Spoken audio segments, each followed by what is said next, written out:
Welcome all to the Fantasy Shot Callers. Hey, how you doing? You gonna come in and talk about some fantasy football? How you doing? Got my coffee. Got my buddy, pal, guy, friend. Gonna be a good day of fantasy football, huh? Where's the Perfect. gabagool? Hey, the smoked turkey, the big ziti, the rajol. How are we doing today? How are we looking in fantasy wise? We making the playoffs everywhere? I think I'm only like eliminated in one league so far. So, Me too. I don't even think I'm really eliminated in that one, to be honest with you. But it just doesn't look good. So I don't think I'm eliminated in anything yet. But like the roster is like no shot. Like I'm eliminating myself. You're done. You're done. You're done. But yeah, so yeah, Jesus Christ, fucking Eagles, man. Yeah, they got beat by the artist formerly known as Kirk Cousins. I thought it was hilarious that like they caught a live feed of the referee saying the Redskins player. Some things never change slowly fast. Yeah. But yeah. All right. Let's get this shit. Welcome everyone to another segment of the Fantasy Shot Callers live on the Fantasy Football Network. Hit that like, hit that subscribe, because fantasy is life. You know it's a vibe. We're going to kick things off, as usual, with a little bye week mayhem, baby. So on bye week 11, we've got, we got three teams. The Seattle Seahawks, the Buccaneers, and the Miami Dolphins. I think it's safe to say that if you have any of these defenses, you can easily drop them. Jeremy isn't walking on the street or in his car. Damn, we're using government names now? Shit. Yeah, I don't know who that is. Surprised. He is surprised. But yeah, so, easily say that we can drop all three of these defenses. I mean, they haven't really been extremely fantasy relevant this year on a week-to-week basis. But we've got some kickers that Myers from Seattle is the number one ranked kicker in most leagues. What do we think about that?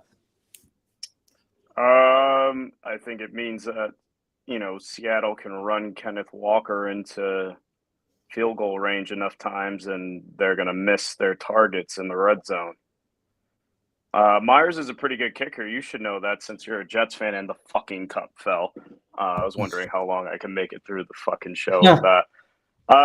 Jason Myers is an accurate kicker. And the Seahawks, if you don't believe in their offense now, then I don't know what football you've been watching. I think it's a serviceable offense, and I don't think that they're automatics in the red zone, and that's kind of what you look like, teams that can get yards but might stall out in the red zone-ish, and Myers is accurate as fuck. So with the run game being so privy in Seattle, and Geno's on a bye. I mean, are we dropping Geno in any leagues? I mean that it's hard to give a blanket answer for that. Like if you're in a 1 QB league where you got guys fucking hoarding them, now's kind of the time where maybe you get a little hesitant, but I don't know if I have Geno as a top 12 guy rest of season. So personally, he's not someone I'm looking to start in a 1 QB league. Clearly in Superflex, you're not dropping him. Yeah, for sure. But in a 1 QB, I mean, you can. Would you drop him for Kadarius Toney? it depends on who my QB's. Like, if I'm stuck with like Matt Ryan or Derek Carr, no. But again, in one QB, you're talking to a guy. I don't value QBs that highly in one QB. I'll probably ride a hot hand there. I'm not afraid to stream. And if you have an opportunity to get a Jalen Hurts, then you just set and plug, so it doesn't matter. Yeah. Obviously, if you plugged in Noah Fant for a hurt Andrews or whatnot last week, you can go ahead and drop him on bye. What do we feel about the Fournette White situation this week? Are we buying low on Fournette or trying to grab Rashad White in redraft? I mean, I feel like we maybe as a fantasy community as a whole kind of misread how much the Bucs interior O-line has kind of like been reshuffled or retired. You got Marpet retiring. You got Jensen still out. And then you had I forgot someone signed with the Bengals. I want to say Kappa. I'm not sure. But it's like when you lose the entire interior of your O-line, it's natural that the run game's going to suffer a bit there. And right now what we're seeing is the new Tony Pollard and Ezekiel Elliott situation. Except that I think Tampa means it when they say, what up, Ewok? Here at Bengals, and your village of Ewoks came to get their leader. I think the Bucs are going to commit to Rashad White. I don't think that's going to be a complete elimination of Fournette, but I think White is who you want there more than Fournette moving forward, and especially in Dynasty. Yeah, I tend to agree. It's hard to trust both of them, like JT just talked about, with the loss of different offensive linemen. And with that being said, too, Brady has thrown it. I'm pretty sure he has the most pass attempts he's ever had in his career this year, at this point in the season, and it's been absolutely crazy. But remember, in 2020, when they sucked, what happened? They got it together and they won the Super Bowl. So it's not the same team. There's a slew of different players, but this is the make or break time. They've won 2 games in a row, and so if playoff Lenny can turn it around now, I mean, it may be one of those like double-edged swords for fantasy wise. But the Bucs, I think, are on the up and ups. I think it's going to take a White injury for Fournette to be trustworthy for the rest of the season. Yeah. Mm-hmm. Yeah, I'd say he's like a high-end RB3 right now.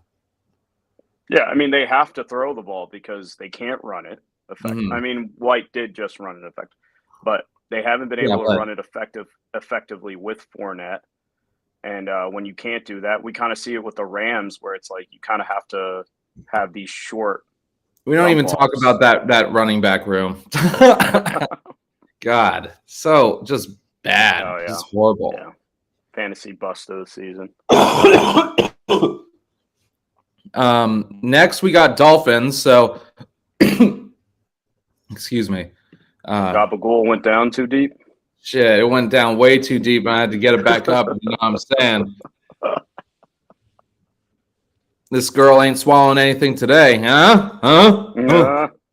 All right, so we've got Jason Sanders, the kicker for the Dolphins defense, which has been, Dolphins defense is rostered in a lot more leagues than I thought, or a lot more teams than I thought it would be.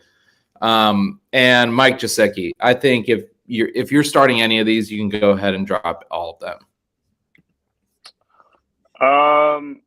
Yeah, I mean, we're talking about kickers and defense. Miami's defense has been really bad, and until they get their key secondary guys back, I don't think that they're going to be able to stop anyone. It's been kind of like glossed over because they could just outscore everybody. Hey, my man, Sahel. So last night on the FFN Interactive, Sahel won. Great Darnell Mooney signed jersey. So come by Tuesday nights. It's a 4-hour live event. You can come and go as you please, but we do have a bunch of giveaways and a bunch of, we have a signed jersey for every week. So next week we haven't figured it out, but yesterday Darnell Mooney. The last week was Kenneth Walker, and the week before that was DeAndre Swift. So we got shit going out for free. We're literally losing money out here. So you better tune in and hit that like and subscribe right now if you're new. We're coming back. But yes, go Yankees. Fuck the Astros. Yeah, thank God we re-signed Rizzo. Yeah. The Riz. And speaking of New York teams, Josh Allen, is he in a rut or is this the new normal? I mean, he's still the number one fantasy player right now in Superflex. I mean, I have no worries about him moving forward. Even though he's leading the league in interceptions? Doesn't matter when you can run effectively like he's been doing. Mm-hmm. Literally zero concerns. Heard that.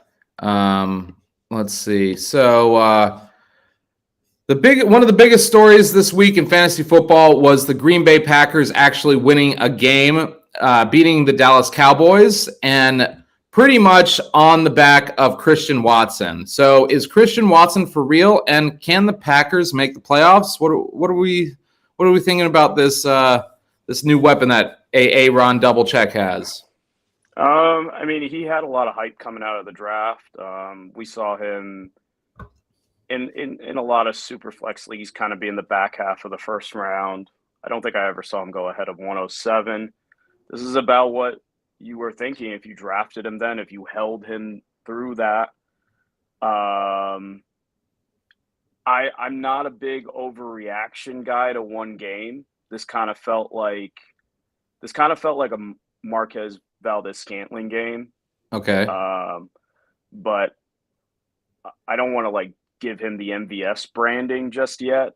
It looked a little more sustainable than what we saw there. He has, overall better tools, but if you're relying on deep shots, it's going to be a big risk reward, and it's not someone that I'm going goo goo gaga for. So what you're saying is you wouldn't have spent the number one waiver wire on Christian Watson? I mean, if he's there, if he's available on waivers, why not? But I would temper expectations there. He's either going to put up 4 points or he's going to put up 25. Yeah. Rest of the season, Kadarius Toney or Christian Watson? Wow.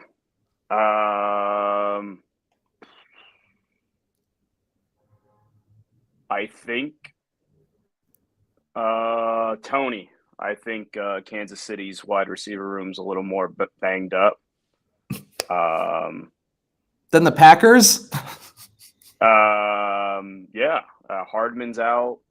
Juju just got knocked into next week. I mean, he won't be. He'll be knocked into week 12. I don't know. We'll see. I don't trust anything with the Packers. So. Yeah, I got Kadarius Toney as rest of the season over Christian Watson as well. In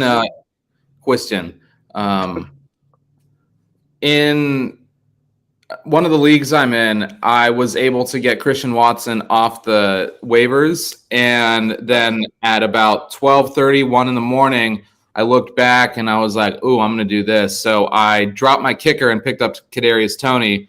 So now I have no kicker, but I've been in active trade talks because Tua's on bye and Russell Wilson is a sack of fucking potatoes. So I need a quarterback. I think Russ is droppable right now. I mean, I'm nothing there. If I can grab a QB, I'm definitely going to drop him for a kicker because that's all he's worth. Yeah, he's not very good. No.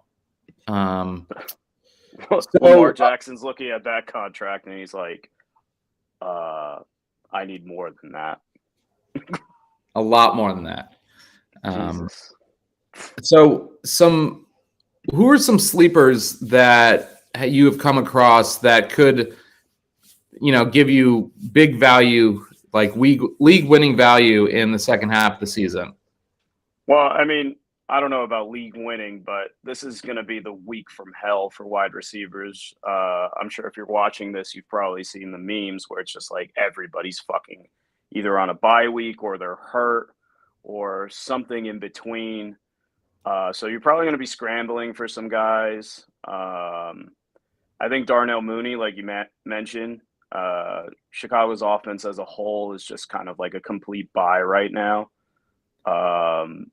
You just got to ride the wave there a little bit. They have played some weak defenses, but it's hard to kind of like turn away any of those, especially Justin Fields. Mm-hmm. Deep sleeper guy for me is Paris Campbell. Now with Matt Ryan back, for whatever reason, Matt Ryan just peppers Paris Campbell with targets. The only question that it's ever been with Paris Campbell is he going to be healthy? And as long as his knee doesn't explode, it looks like he's going to be good for 6 to 8 targets a game. Are you trying to sell Michael Pittman before the trade deadline? I mean, if someone wants to pay me low-end wide receiver 1 numbers, value for him, sure. In Dynasty, I'm probably holding Pittman. Mm-hmm. But I'm gunning in redraft, if I'm gunning to win it, I'll trade anybody right now. Yeah. I like Slayton too. I do too. Slayton has a healthy target share there, and it's about this time of the year where he strings together like 3 or 4 games. It's like clockwork. It's crazy. Like the past 3 years, it's just been Darius Slayton from weeks 10 to 16 is wide receiver 15. Yeah, right. I think Drake London's kind of he had a good game, and I don't think it was a fluke. He looked healthier. The only problem there is can Mariota hit water if he fell out of a boat? I don't know. Yeah, I dropped what's his name? I dropped Drake London for I think Isaiah Pacheco in a 10-man league. I just have a shit ton of wide receivers and I really don't need them.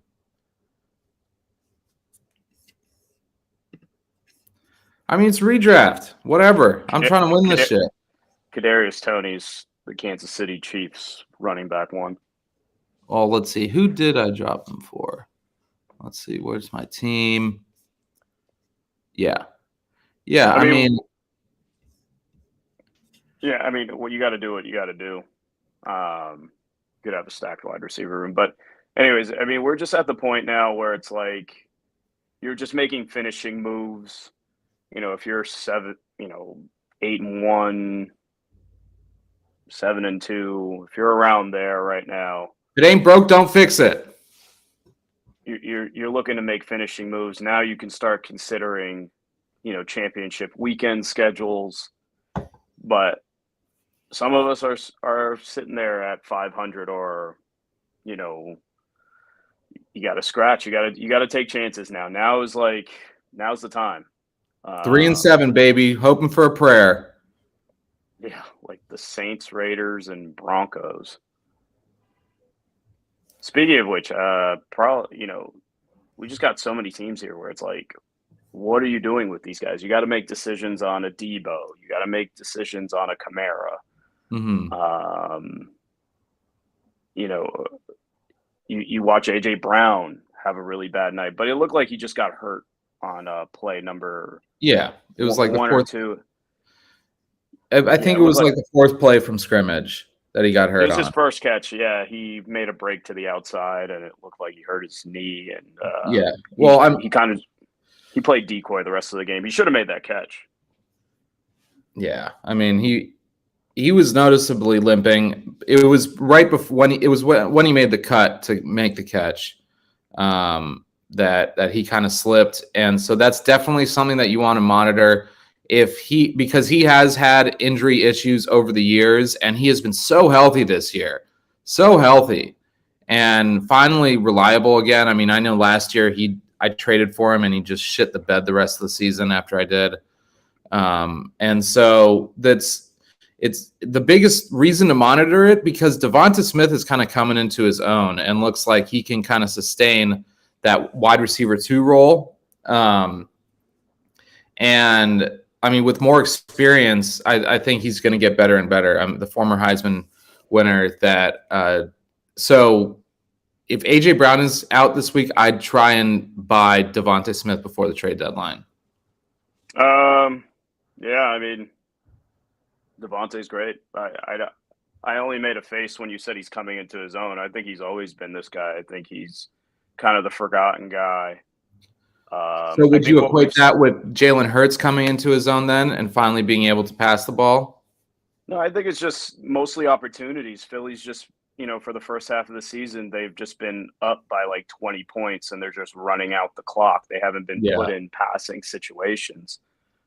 So that's why we've kind of seen like, not atypical, not the numbers that we thought we were getting, but I think we're going to see Philly in tighter games moving forward. I think we're going to see more opportunities there.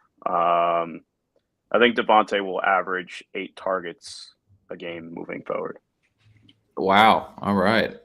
So would you start David Montgomery or Devonta Smith in your flex this week? Devontae. I think Gilmore's probably going to see AJ Brown the most there. What if AJ Brown is out?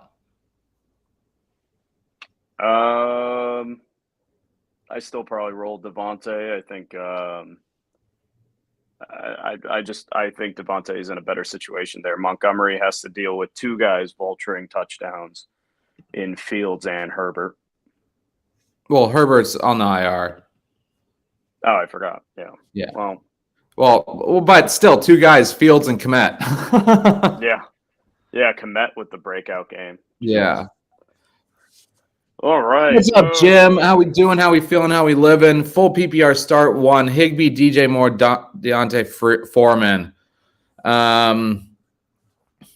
Who's Carolina got this week? That's what I'm looking up.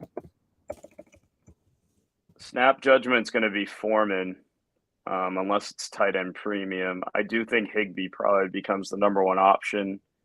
I don't know. Do you trust Deontay Foreman against Patrick Queen and Roquan Smith? Baltimore? Yeah. Yes. I think Foreman's a must start. Mm-hmm. I think he's probably an RB1 the rest of the season. He's he's been great. If he's going to get 20 to 25 carries a game and Carolina's kind of playing ball control because they don't want to get into barn burners. He has 2 top 10 finishes in the past 4 weeks, and the only reason why he didn't have he wasn't like he was RB5 when he scored 31 points a few weeks ago. That's crazy, right? Yeah, I have concerns about PJ Walker throwing against Baltimore's zone. It's proven effective. It's kind of like watching 2 boxers go, and like Baltimore lets you score the first drive, and then they just like download your offense, and they're like, okay, we're cutting everything off now. So DJ Moore kind of scares me there a little bit, but they could be behind and get some garbage points. I don't expect that. I think Carolina is going to play tough the rest of the year. Mm-hmm. And I'd roll Foreman, but yeah, Foreman the safest start. I'll stick with him. Thanks, guys. No problem, man. Hit that like, hit that subscribe if you're new. Thanks for coming in. I think there you got to measure like also your matchup. Like, what do I need here? Do I need 12 points or do I need 20 plus? If you only need 12 points to get a win, then you roll Foreman there. But yeah, that's probably. I want the guaranteed touches. So actually, that brings me to a different topic. So with Cooper Kupp out for at least 4 weeks, Jefferson, Robinson, or Skoronek? Skoranek. Skoranek.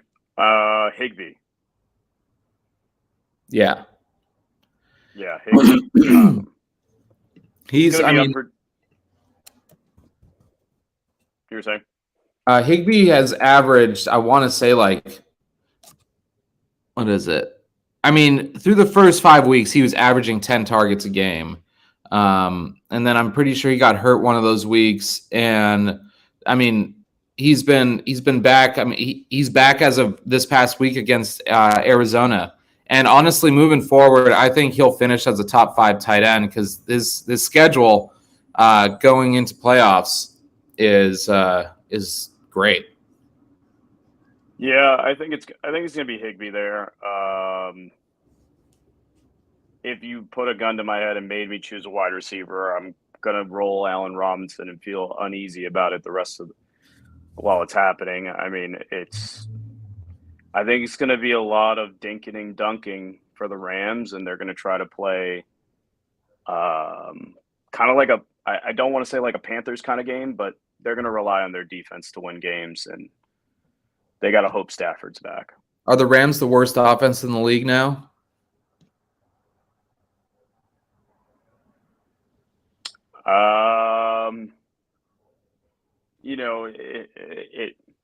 If you said that preseason, that would be like the hottest of hot takes. But when you look at Kupp's share of that offense, I think he was all of it.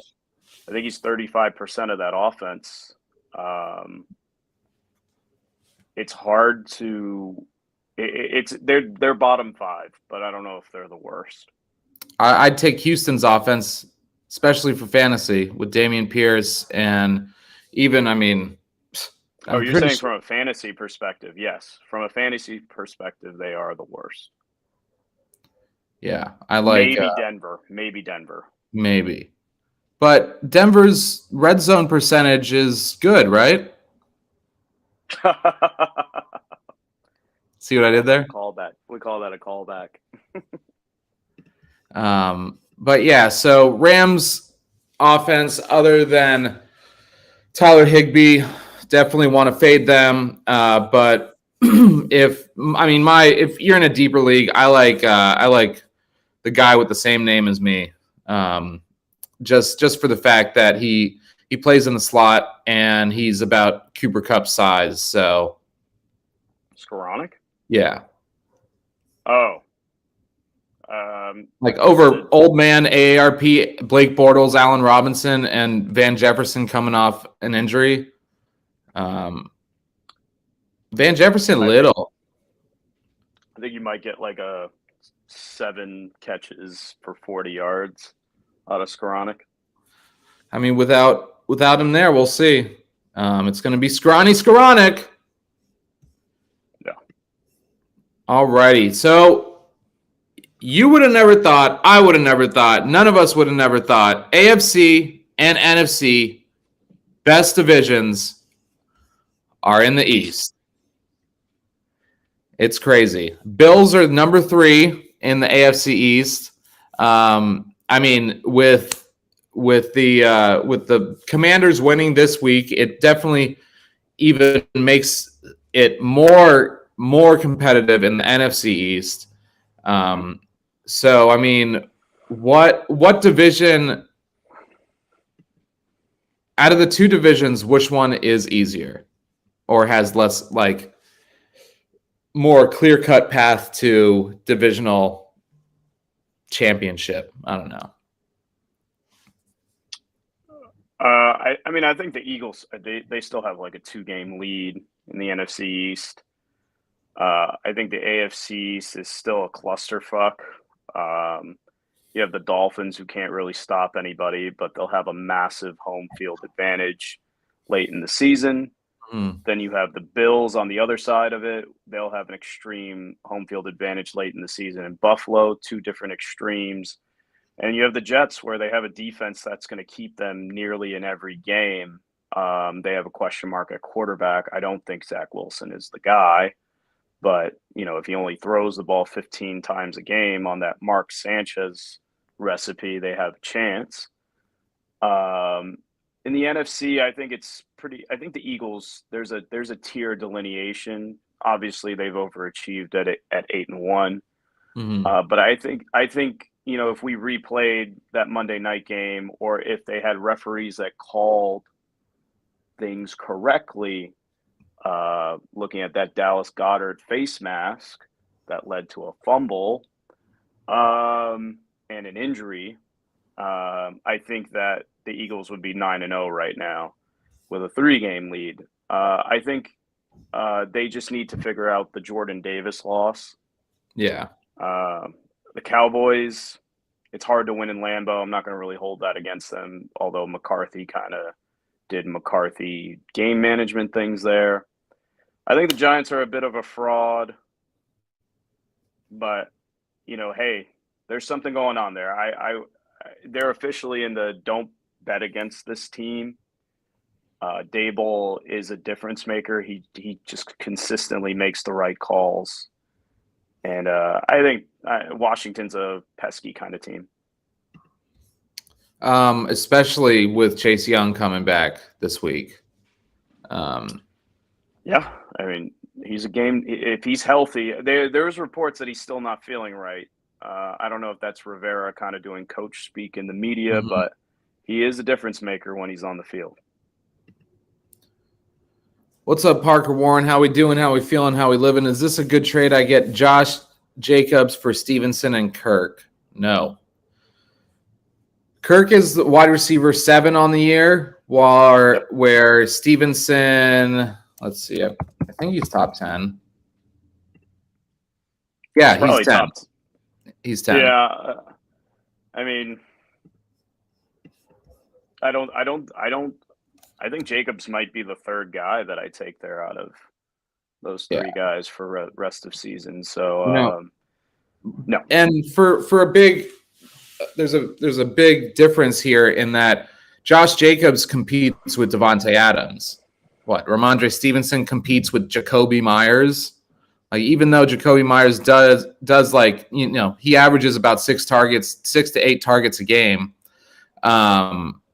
I think you are giving up way too much for Josh Jacobs, and it seems like you don't need a wide receiver because you're not getting one back. So there's no point in trading Kirk on a bye week, just because Josh Jacobs is 4 positions above Ramondre Stevenson when Ramondre wasn't even starting for the first 4 weeks. So I like Stevenson and Kirk rest of the season over Josh Jacobs.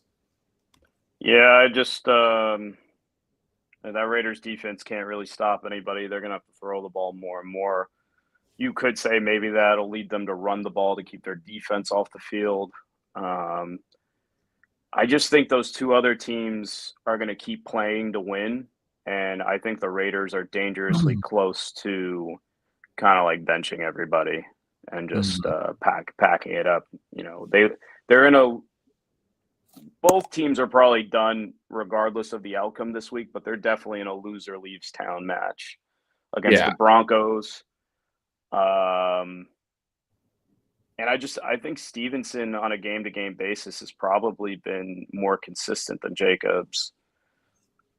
He catches the ball, so if it's a PPR league, that's another wrinkle there. And Kirk, I like warm weather wide receivers, man, and he's definitely the number one target in that offense. Is it too soon to say CJ Stroud to the Raiders in 2023? I'm not going to pretend to know anything that the Raiders are doing. I thought the McDaniels hire was a problem then. Now you get these reports leaking out that they can't afford to fire them, and which that sounds like horse shit to me. But you could have just hired, if you were that cash strapped, then why didn't you just roll with Bisaccia, where he probably costs a third of what it costs to hire McDaniels away from New England. I just overall, they were a trendy pick to win the division. I never really saw it, to be honest. I didn't believe in their defense. I was on the Broncos Kool-Aid, but after week 1, I was out. Just got offered Deontay for Juju. I get Deontay side. Worth it. Feels pretty lateral. If you're worried about Juju being hurt and not coming back, yes, it's fine. But given that, I don't want to marginalize concussions, but given that we saw Tua come back, I think anyone can come back in season. Then, of course, big difference between, a possession receiver that goes across the middle versus a quarterback with all the built-in protections. If you need points this week and you need to win, that's a fine hedge. I think it's going to be lateral moving forward. Deontay seems to be getting enough targets to warrant him starting in a PPR league. Yeah, I I tend to agree. Let's see, shit. And then JT and Mitchell or Pollard and Etienne rest of the season. Wow. Oof. I mean, it's going to come down to roster composition there. If you only need one running back, I'd probably roll Taylor. But if you're looking to fill multiple spots and you need to fill out a flex spot, I'd go Etienne and Pollard, especially in a PPR setting. If it's 0.5, I mean, even if it's 0.5, I don't think it's going to be that big of a difference. Both are starting. Yeah, I mean, it's hard to kind of get away from Etienne and Pollard there. Although I did like what I saw. 20-man, Jesus fucking Christ. Yeah, Etienne and Pollard. Yeah, that's JT and Mitchell is like high risk, high reward, where Pollard and Etienne's floor is definitely higher. My bold take of this week from watching the Niners Chargers game is that Elijah Mitchell is a better north and south runner than Christian McCaffrey. Yeah, I mean, I don't think that's a revelation. People that know ball, that's not going to shock them. McCaffrey. The biggest thing about McCaffrey when he's running inside the tackles is that he can bounce outside and take it to the house at literally any point. And he's not a physical north-south runner. That's how he gets hurt when they try to make him do that kind of stuff. That's where he gets hurt. His vision in between the tackles is what sets him apart, where he can bounce that outside. So no, that's not a revelation, but I'm also not. I think Mitchell's going to be more of the, how do I say it, in between the 20s kind of guy, where it's like we're on our 20-yard line. All right, we're getting into the red zone. Christian, come back in. So I think I just over Pollard and Etienne, I don't see Mitchell making up that difference. Especially at a 20-man. That's crazy. You want as much depth as possible. Yeah.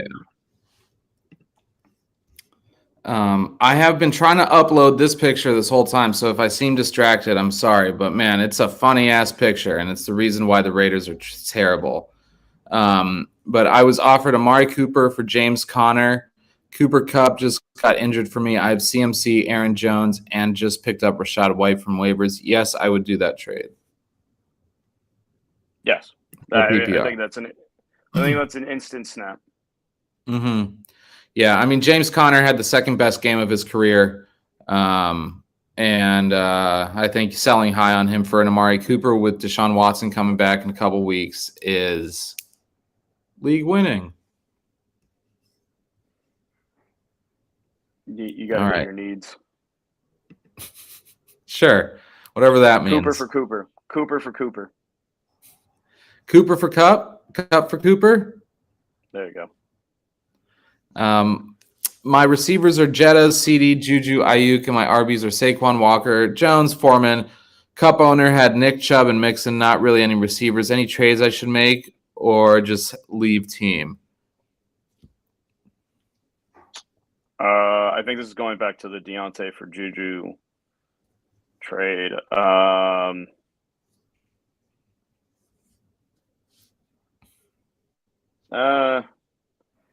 kind of like it as is. I mean, I don't. Obviously, you'd love to have Chubb or Mixon, but I think it's probably going to cost too much to get those guys, especially Mixon coming off a 50-point week. Chubb's been a top 5 guy most of the season. I like the Juju for Deontay hedge there. That's fine. I mean, if you want to try Kenneth Walker and Juju for Nick Chubb, you could always go that route. We lost Ben.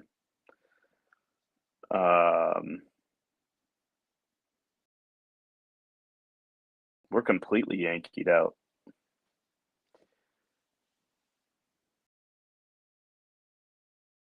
You back? My bad, peeps. Yeah, just had to run outside real quick. But yeah, I mean, I think you didn't want to let the audience know if you spit or swallow. I understand. Exactly, 100%, 100%. So I mean, if anyone, if you're going to trade anything for anyone, it's you're going to probably have to get rid of like Aaron Jones and whatnot for Chubb or Mixon. I mean, like JT was saying about loving both of them, it's going to be hard to trade for them. I mean, how many start? How many start, Sahel? Sahel, how many start in that league? And is it full PPR? I mean, this is all that matters. Because, I mean, you could see a consolidation kind of there. Mm-hmm. Like, if the other guy's desperate, you might be able to turn Jones and you might be able to turn a running back plus into one of those marquee guys. I would lean more towards Nick Chubb over Mixon just because I trust Nick Chubb's O-line a little bit more. And as we've seen kind of like with the Derrick Henry effect, where as we get later in the season, injuries start to pile up, the weather gets colder, it's harder to tackle these motherfuckers. So I think it's no fun to tackle Derrick Henry. It's probably equally less fun to tackle Nick Chubb. So full PPR. How many start?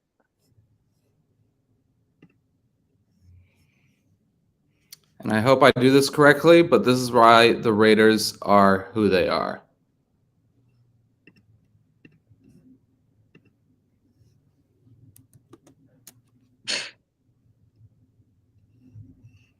We have got, Supposedly that's a $500 haircut. That's right. I did hear that. But this is what we're working with here, and I just saw that and I was like, okay, this all makes sense now. Just put on a hat, Bodie. I mean, put on a hat. It is a hat. It definitely is a hat. He should just wear a hat all the time. I mean, the hair is a hat. Look how it's shaped. It's a hat. God damn it, man. I mean, money makes you handsome, man. I don't know. So 2 running back, 2 wide receiver. Wow. So it's 2 wide out and a flex. I mean, so you're locked with Jefferson and CeeDee. You're not going to get cute there. I think CeeDee has a rough playoff schedule, if I remember off the top of my head, but he gets so many targets that it's not going to matter. I mean, if the guy's desperate enough and he needs wins, man, I would try to consolidate some assets into Chubb. Mm-hmm. I mean, you could even get maybe a little friskier and try, something like Kenneth Walker, Foreman, and Juju for Chubb and Mixon. You could try to hit that if his wide receivers are that weak, but I'm assuming they're not, especially if he's willing to send Deontay for Juju. I don't know, man. That's That's an interesting one. It is. But at the same time, I don't know if you have to really make too many moves. No. If you're going to do anything, I'd say like JT was talking about, like playoff schedule for CD, sell CD super high right now. Maybe Saquon for Chubb straight. No, I wouldn't do that. It's PPR. Wild boy. Wow, boy. Wow, boy. Trying to trade for that. Nobody wants him. Yeah, this is not the week to trade Leonard. Uncle Lenny. Playoff Lenny turned into Uncle Lenny. People, that creepy uncle wants to talk to. If it's redraft, I feel like Tyler Higbee's probably the best you could do right now. Ouch. Yeah, not great.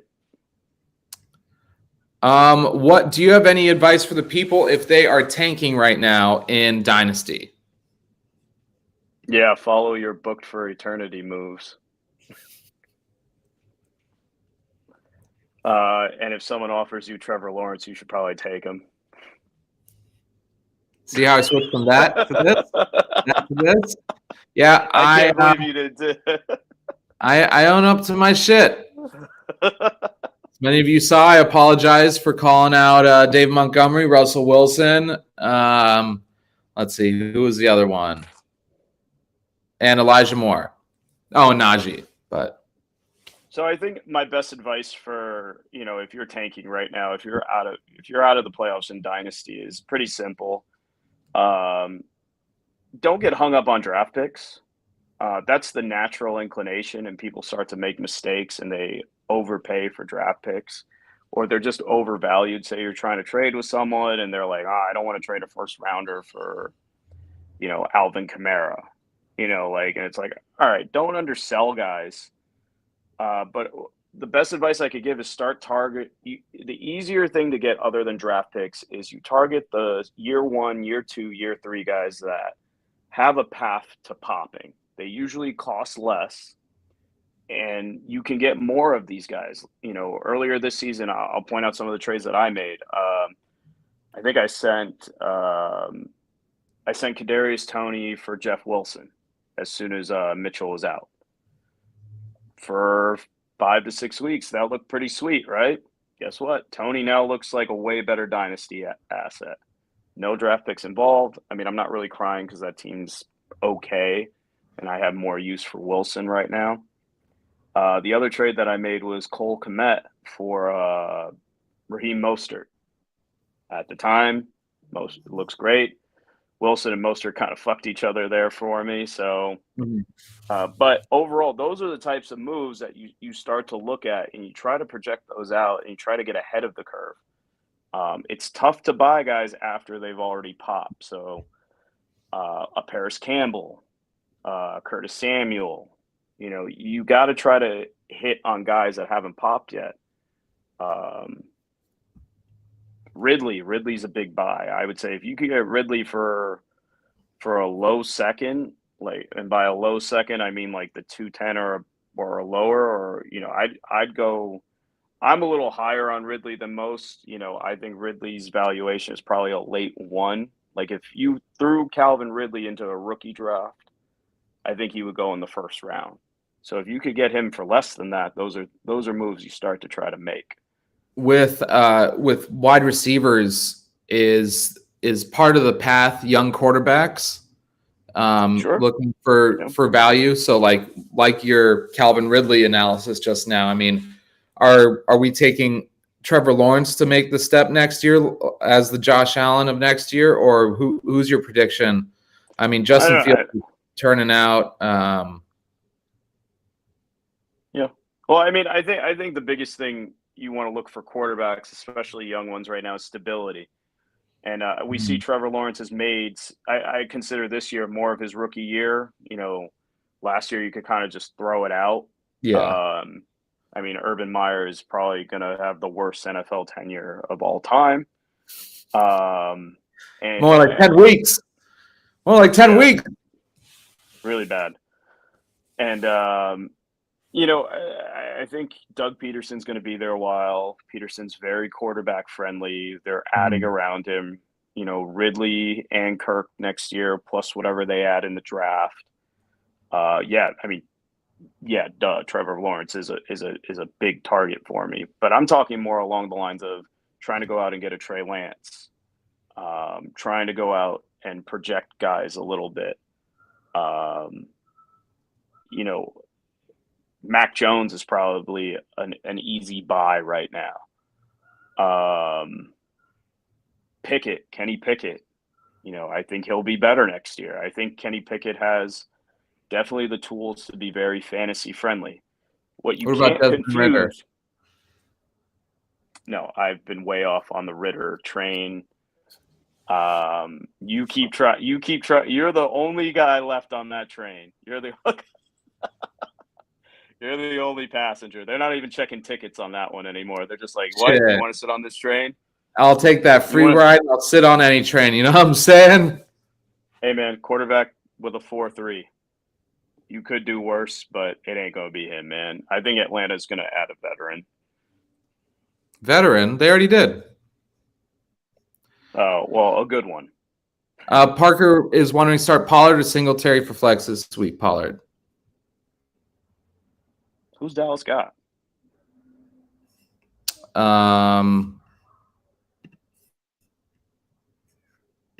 Stellar prep job by me.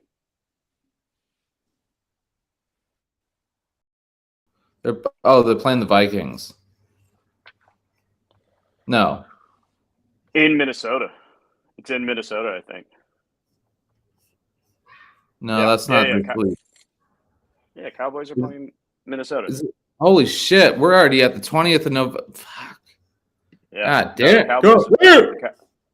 Cowboys are playing Minnesota. I know that because I have Kirk Cousins in a few spots. And I was like, oh, shit. Should I bench him? Yeah, I'd probably roll. Buffalo's got who? I mean, it doesn't matter. It's Tony Pollard. It doesn't matter. Browns. But yeah, it's Tony Pollard. I mean, Zeke banged up.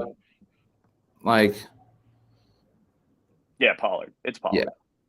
100%. 100%. Do the Broncos have any value whatsoever in fantasy going forward this year? Any of them? Other than Greg Dulcich, baby. I mean, not even that fucker. Well, I mean, he got what is it? A horse collared on a 46-yard pass play. It was a pass interference, but that would have salvaged his day. Mm-hmm.